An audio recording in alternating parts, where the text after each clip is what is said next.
Hey, Pastor Scott here for the Weekly Word. We're looking today at what it means to have growing love.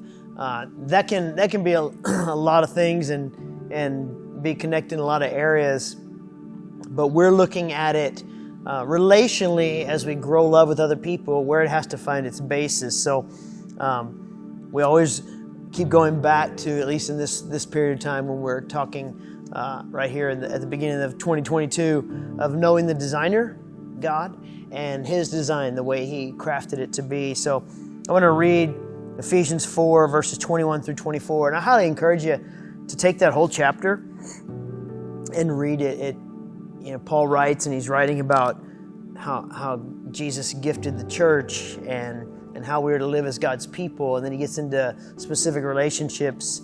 But it's all based on knowing the designer and His design. So Ephesians 4 verse 21 says, "You have certainly heard His message," Jesus' message, "and have been taught His ways. The truth is in Jesus. You were taught to change the way you were living." So that means we're transformed. "The person you used to be will ruin you through desires that deceive you." So your old person, the old man, the old flesh, whatever you want to call it, will ruin you and I as followers of Jesus if we let those things infiltrate and infect our lives. "However, you were taught to have a new attitude. You were also taught to become a new person created to be like God, with a life that truly has God's approval and is holy." So the first question I have for us, only two questions today, is, are you prioritizing correctly? Are you making sure that everything is eyes up?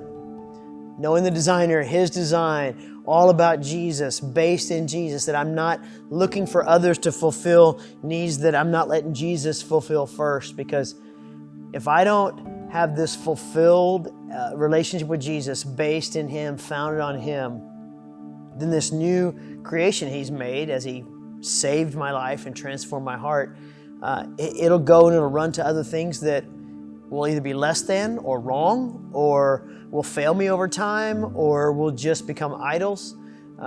So I've got to prioritize my life correctly so that I'm focused firmly on Jesus. And the second question is, are you wearing new clothes? He talks about you're a new person now, no longer the old. You've been newly refashioned, newly reformed, whatever version you might be looking at in your own. This is God's words.